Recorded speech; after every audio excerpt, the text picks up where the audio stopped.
Yuni.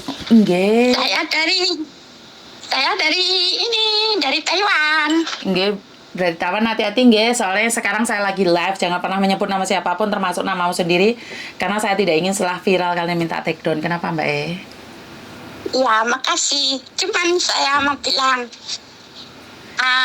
Mbak Yuni, Ya. sini.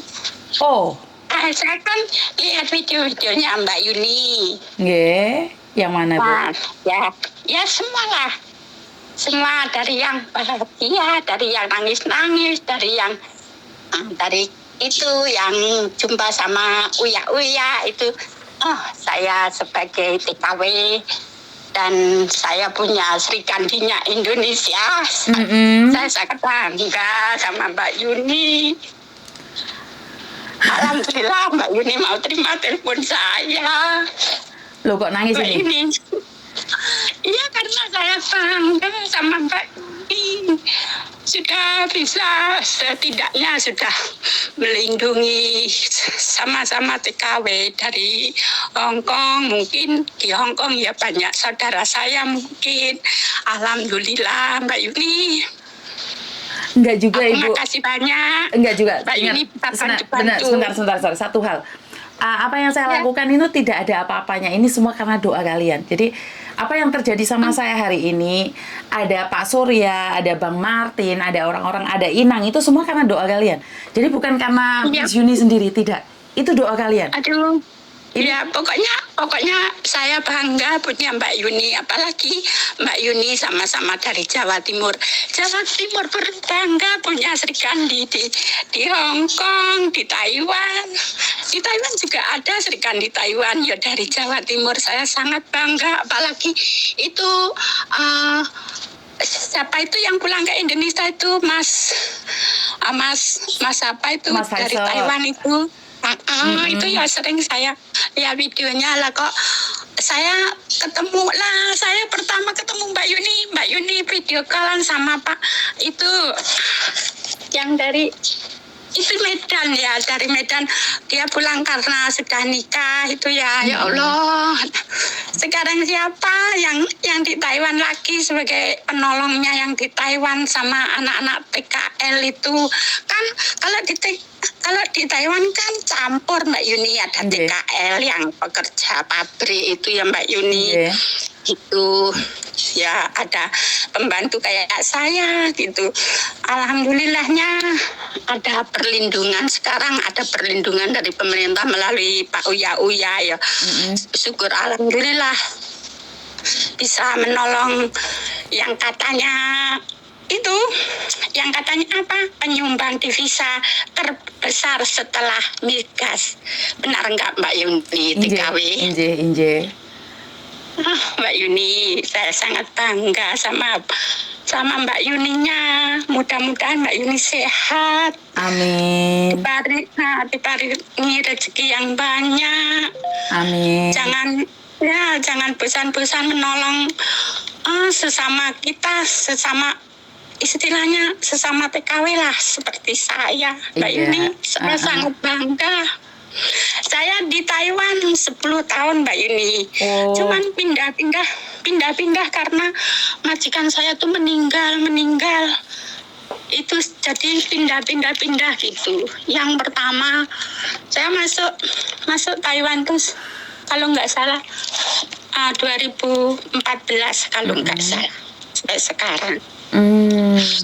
Ya, saya kerja di Singapura, di Malaysia lah. Sekarang terjebaknya di Taiwan. Karena apa Mbak Yuni mau pulang? Ibu meninggal. Mau pulang lagi ada konflik, jadi nggak jadi. Sampai anak saya itu meninggal Mbak Yuni. Innalillahi wa inna ilaihi raji'un. Jenengan umur berapa Ibu?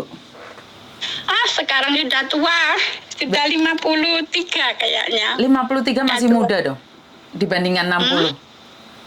Mudahan Mbak Yuni cantik.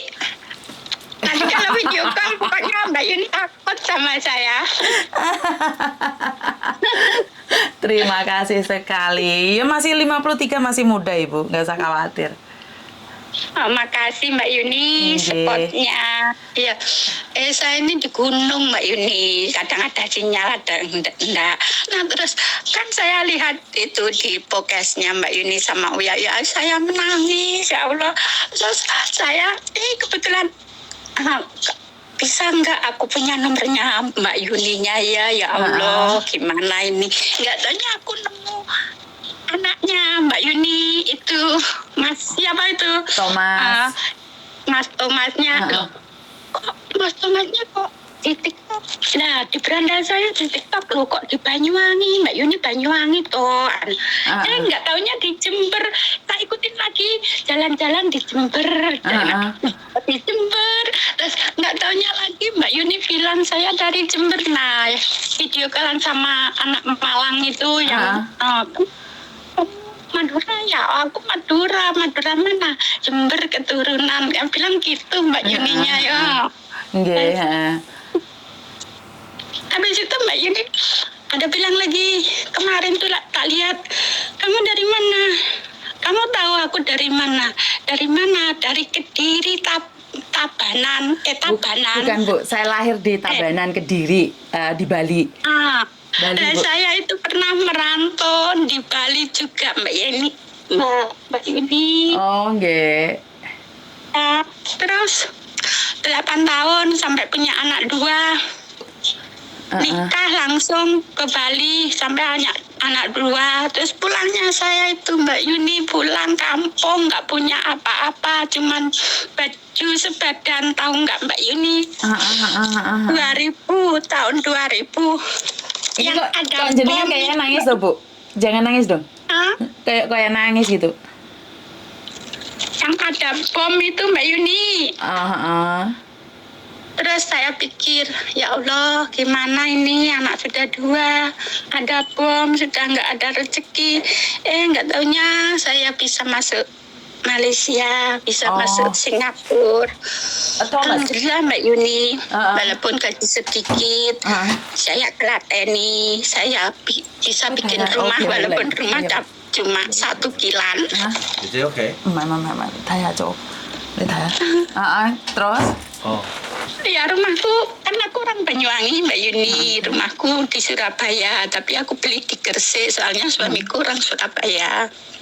Ya, untuk menyekolahin anak-anakku. Setelah lulus dia kerja, setelah kerja dia minta nikah, tak nikahin.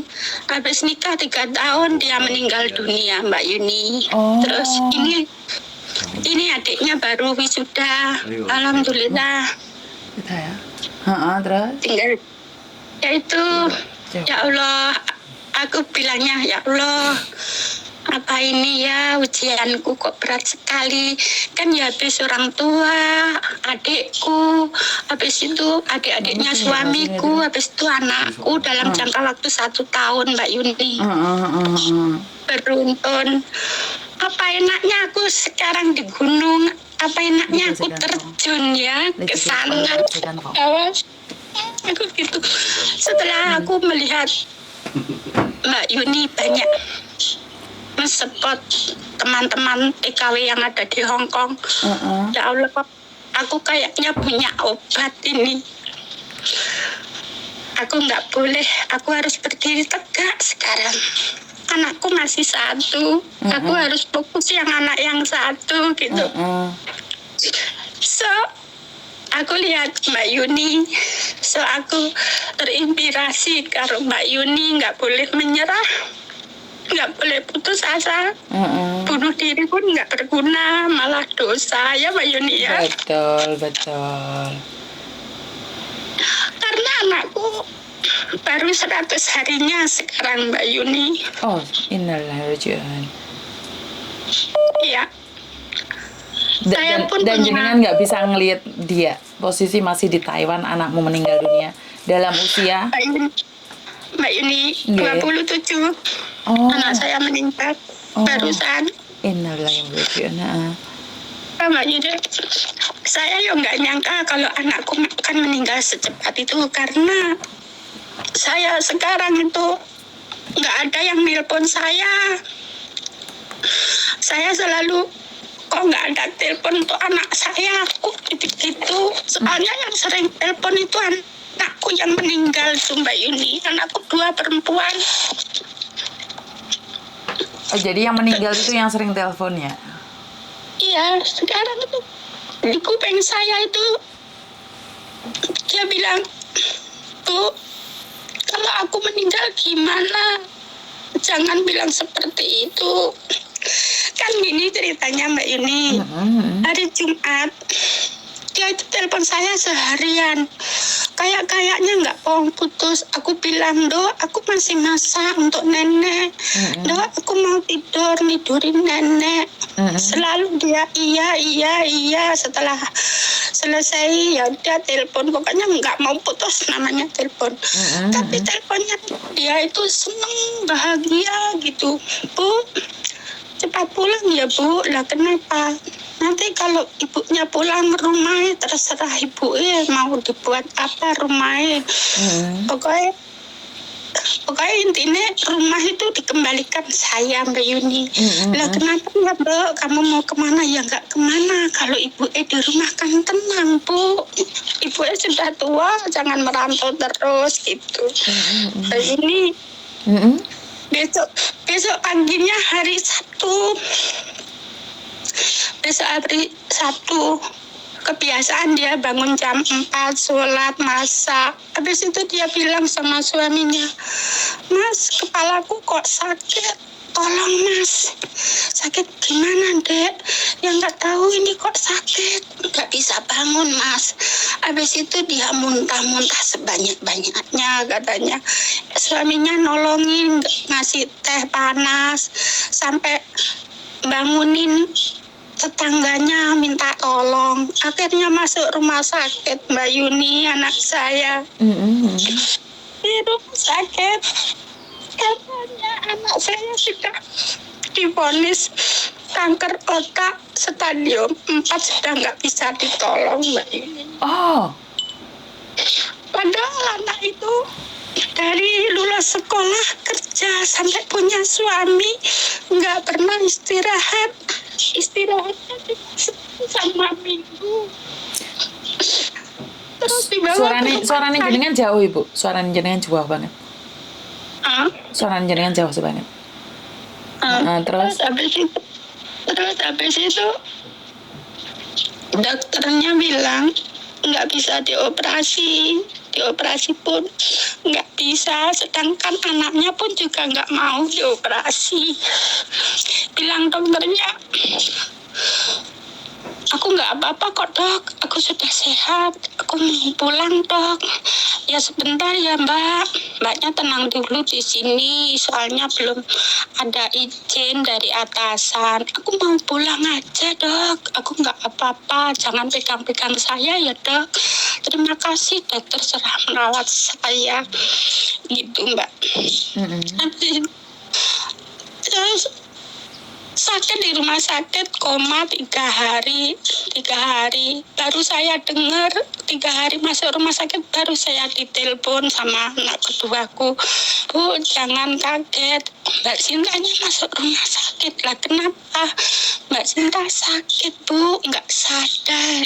Sedangkan saudaranya semua, yang dari Banyuwangi semua. Adik-adik saya tak suruh ke sana, nggak bisa masuk rumah sakit Mbak Yuni. Cuman suaminya aja yang nunggu karena ada konflik. Adiknya pun yang di Surabaya nggak bisa nengok. Di rumah sakit 2 minggu dia nggak ada Mbak Yuni. Jadi jiwa saya itu kayak melayang. Bosku yang di sini, aku baru pindah 2 bulan di sini. Aku bilang sama bosku, anakku sakit. Sakit apa ya Ti? Sakit kanker. Lah kamu mau pulang, tak kasih waktu 2 minggu. Kalau mau pulang, tak beliin tiket sekarang kamu pulang. Kalau sudah enakan badannya, kamu bisa kembali lagi. Ya aku pikir Mbak Yuni kan ada karantina segala macam. Kalau 2 minggu mungkin ya nggak cukup ya kan Mbak Yuni. Sekarang bosku bilang gitu. Besoknya pagi anakku sudah meninggal, Mbak Yuni. Innalillahi wa inna ilaihi raji'un. Itu pengalaman saya yang paling nggak bisa aku lupakan. Apalagi setelah sadar dari koma, dia bilang, "Bu, kalau aku meninggal gimana? Jantungku kayak mau copot rasanya." Mbak Yuni, makasih. Makasih banyak sudah mau dengar keluh kesah saya, Mbak Yuni. Karena saya jauh di gunung, teman pun nggak ada. Iya, Bu. Iya. Kamu sampean bisa anggap saya anak jenengan, Thomas sebagai cucu jenengan. Jenengan kalau ada waktu bisa teleponan sama saya. Iya, Satu hal. kemarin, ya alhamdulillah ya Mbak Yuni. Nah, aku dapat nomornya Mbak Yuni dari Mbak Yuninya sendiri di YouTube. Jadi tak catet setelah aku lihat uya tak catet. Terus aku kan nggak bisa main HP, jadi kemarin aku bilang sama anakku yang di Indonesia, "Dok, aku punya nomornya siapa, Bu? Dari Hong Kong." "Lah kamu mau ke Hong Kong nggak ya, Bu?" "Ya enggak, pokoknya penting ya, Bu. Penting ya, Dok, tolong masukin ke WA." "Iya." Dan terus itu saya panggil Mbak Yuni ada berapa kali, 4 kali ya. Terus katanya, "Oh busy," gitu. "Oh ada busy." "Oh besok mungkin." Alhamdulillah sekarang dapat telepon sama Mbak Yuni. Mbak Yuni, makasih banyak. Oke, sami-sami, Bu. Mudah-mudahan Mbak Yuni panjang umur, anak-anak sehat, keluarga sehat, Mbak Yuni ya. Amin, matur nuwun.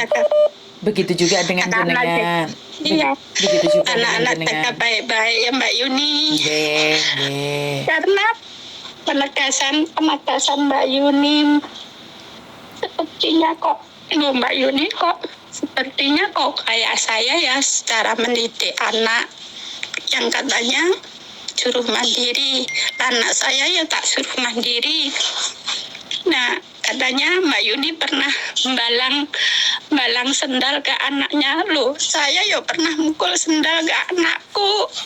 Sampai 3 hari masih ngecap sendal. Nggih. Aduh, Mbak Yuni, makasih banyak. Pokoknya jangan lelah-lelah membantu sesama teman saya yang di sana. Mudah-mudahan sehat selalu. Makasih banyak ya Mbak Yuni. Saya mau ngasih makan nenek. Nggih, matur nuwun nggih, Bu. Nggih. Assalamualaikum Mbak Yuni. Waalaikumsalam warahmatullahi wabarakatuh. Aduh, tepar aku dari awal dah kayak gini. Pagi-pagi buka live sudah nangis dulu. Aduh. Inilah jadi manusia kalau baper seperti saya ya. Wah, gak cocok yang gitu curhatan nih. Ludes gitu suku ya. Oke. Mbak. Gak bisa ngomong saya, Mbak. Nyesek ya. Saya cuma pingin bilang bahwa tidak ada seorang wanita pun yang pingin keluar negeri jauh dari anak-anaknya. Tidak ada seorang istri yang ingin merantau kalau kehidupannya di kampung sendiri itu bahagia. Tidak ada seorang ibu akan meninggalkan anak-anaknya kalau di kampung itu berkecukupan. Bener nggak? Koreksi saya kalau saya salah. Koreksi saya kalau saya salah. Beda ya karena saya punya 2 keluarga ya, antara Indonesia dan Hong Kong. Jadi saya merasa memang berat itu yang saya rasakan waktu saya ninggalin Meme. Di tempat yang umum aja, jangan bilang karena saya punya suami di Hong Kong ya. Saya cuman saya ngomong sih Mbak. Maksud saya adalah tidak ada satu perempuan pun yang ingin meninggalkan anaknya. Makan nggak ngamankan asal kumpul. Tapi karena tuntutan pendidikan yang dengan apa ya? Dengan biaya yang sangat tinggi, itu membutuhkan kita sebagai perempuan untuk bekerja di luar negeri. Jadi banyak sekali orang yang merendahkan bahkan menghina perempuan, bahwa gatel lah, lonte lah, sembarangan itu urusan mereka. Tapi saya ingin bilang bahwa tidak ada seorang perempuan pun yang ingin meninggalkan anaknya. Tidak ada seorang perempuan pun yang ingin pergi jauh dari suaminya untuk mengais rezeki ya. Kalau di kampung halamannya cukup. Tidak ada seorang pun yang ingin pergi meninggalkan buah hatinya. Kadang-kadang kalau saya berpikir sih waktu itu, kalau saya tidak sama Pak Tony ya, tidak kembali lagi sama Pak Tony, kemungkinan besar saya akan membesarkan Meme sendirian. Thomas sama bapaknya, saya sama Meme di Indonesia. Saya waktu itu sudah punya rencana untuk tekad pulang ke Indonesia. Tapi karena Meme punya tujuan untuk sekolah lagi di luar negeri, sementara kalau di kampung punya tanah besar, punya sawah besar, tapi tidak ada penghasilan kesehariannya, kan nggak bisa juga ya Mbak ya. Jadi kalau di kampung ibu saya bisa dibilang berkecukupan ya, tapi kan cukup buat makan aja, tapi untuk pendidikan seperti apa kan nggak ada ya Mbak. Kadang-kadang orang itu menganggap bahwa kita itu rendah sekali, kita nggak punya apa-apa, kita miskin sekali. Bahkan di rumah majikan diarani nyolongin minyak, kadang-kadang di rumah majikan diarani nyolong beras, di rumah majikan kadang-kadang kita dituduh nyolong apel. Itu nggak enak banget ya Mbak ya. Kayaknya kita itu miskin banget ya. Ini kenyataan ya, kalian bisa lihat, ini kenyataan. Banyak sekali orang merendahkan kita, seolah-olah kita itu bodoh banget dan miskin banget. Karena itu kita berjuang di luar negeri, padahal mereka salah. Ibu saya bercerita tentang saya sendiri ya. Saya tidak menyangkutkan orang. Kalau tanahnya sih banyak ibu saya, tapi kemarin tuh sambat loh Mbak. Padinya diambil itu malah bukannya untung malah rugi kan. Ibu saya yang cerita. Mesen teh oke nduk geblok pari bayar larang. Jadi aku nanya sama ibu, kenapa tanahnya nggak disewain? Zaman dulu saya masih kecil tuh, karena sama ayah saya, ibu saya nggak boleh ke sawah, dan sawahnya itu disewakno gitu loh Mbak. Sekarang ibu saya bilang, sawah iki disewakno gak payu nduk kana wong gelem nyewa.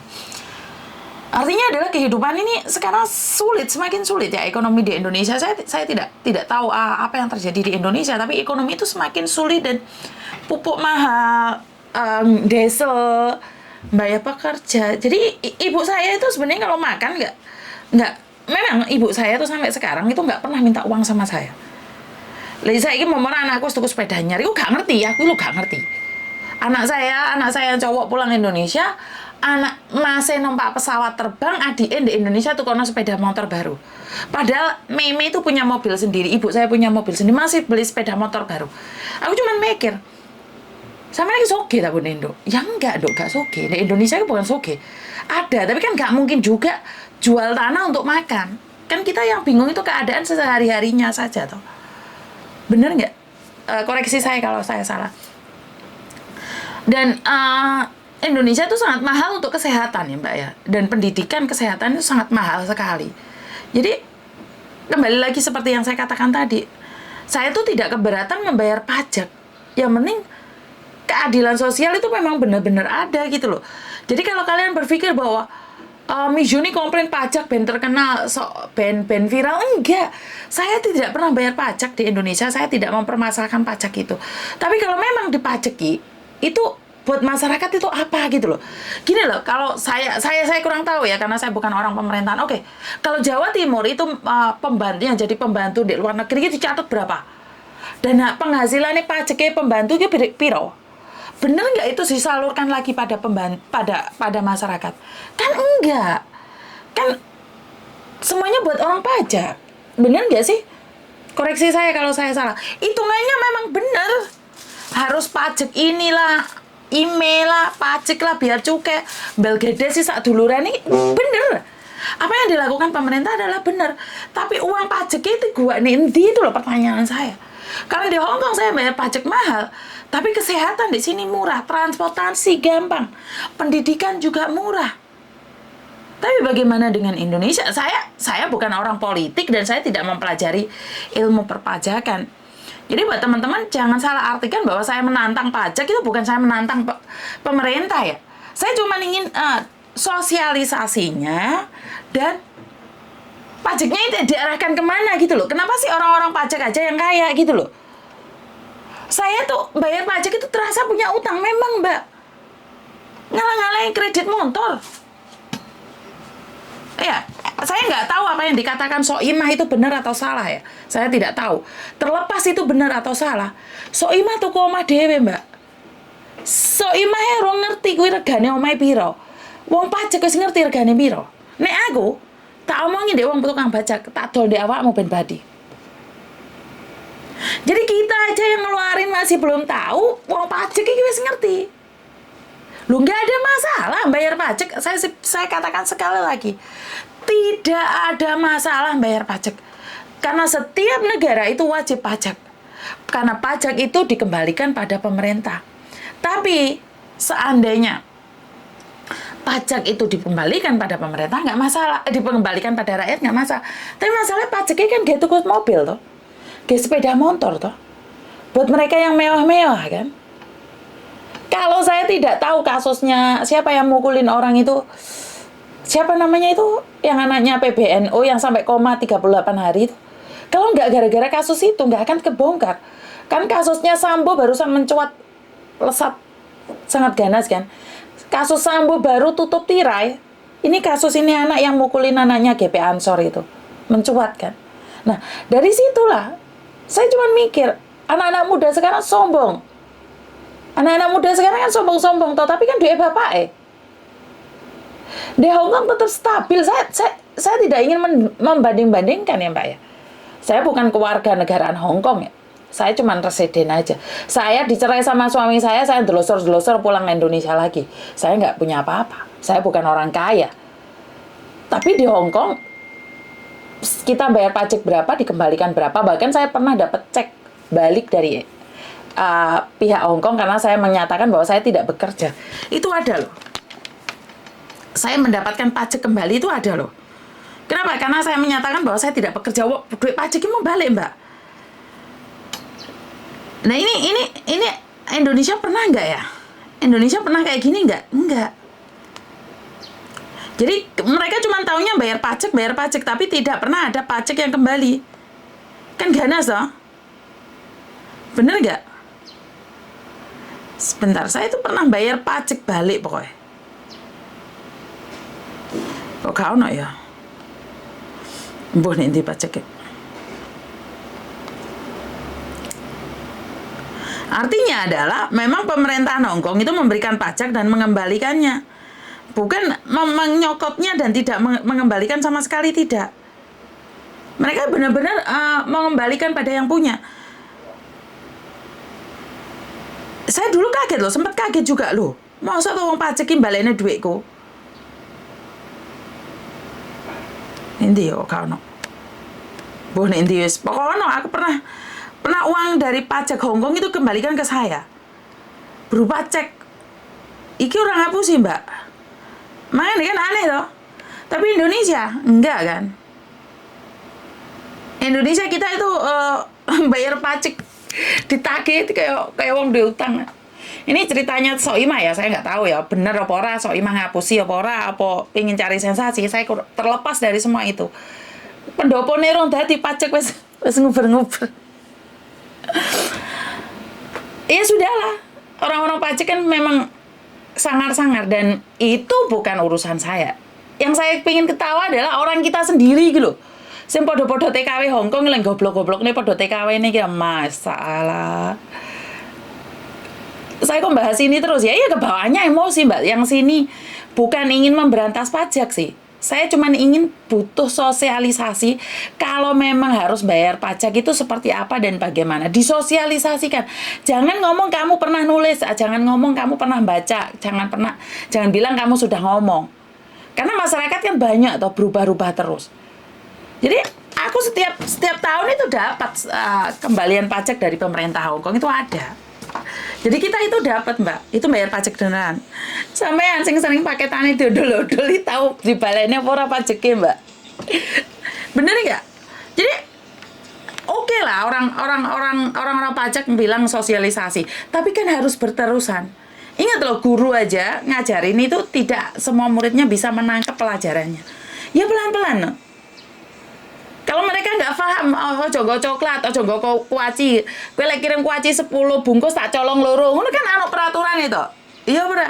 Kowe lek kirim sempak sak dus, engko sempakmu separo tak nggih aku. Kowe lek tuku gamis 5, tak kene aku loro. Jadi kan enak gitu loh. Kita tahu. Ojo mau odol-odol terus kamu bilang bea cukai. Ini gak enak loh Mbak, gak enak banget. Ya, jadi gak enak banget kalau tolong jelaskan sama saya. Paketan panci mau ojo dipakai karena panci itu mengandung unsur-unsur jadi bane Robicon itu boleh. Jelaskan. Saya mau di endorse itu. Terus mari ngono bojoku takok kowe iki sapa dapurmu sapa? Bukan, untuk memberikan penjelasan tuh saya sanggup loh. Orang saya dibayar aku iki. Ajaran aku ngomong terus malah tak ocehane arek-arek iki tak omongi. Bagi para penonton yang pingin kirim kuaci 10 bungkus, tolong diperhatikan. Maka dari pihak pajak akan mengambil 3 bungkus. Atau coro-coro atau tikus-tikus yang akan mengambil. Ngono aku gelem. Tapi ojo mau odol-odol. Ya, omong ngono. Jadi buat saudara-saudara semuanya, kabeh-kabeh wong ngomong aku ayu, tak antemi tenan ya malam Jumat kira. Aku rada maca titik. Noleh apa ora? Dadi ora jelas iki. Saya guyon rasa serius. Aku kemarin nangis kepejer-pejer ya mau. Jadi pihak ekspedisi ini adalah tuh Miss koyo mantili. Kumbalmu ki ya, antemin diasmu ya. Jadi buat teman-teman ini sebenarnya tugasnya ekspedisi ya. Lebih baik nggak usah paket, iya Mbak. Saya lebih setuju nggak usah paket ban. Bangkrut kono. Jajal pingin roh kowe iki lek gak kerja. Ekspedisi ki mau enek wong kirim barang. Terus marang di Indonesia ki nganggur, merongos. Cangkemmu iki merongos sing gane ngedel-ngedel sempake wong. Iya ora? Ekspedisi sing gak amanah. Omongo. Bener apa? Jadi kalian ora usah njunjung-njunjung nyaden rek. Aku iki ora uduh siapa-siapa. Aku ojo dukur-dukur ngegeblak ndasku kesampluk helikopter nggak. Krim topi 12 saya kabeh dicolong. Lah kuwi kirim topi rolas dicolong. Ya karena topinya branded mungkin Mbak. Jadi jangan kirim topi lagi. Ya, buat teman-teman di luar sana. Aduh,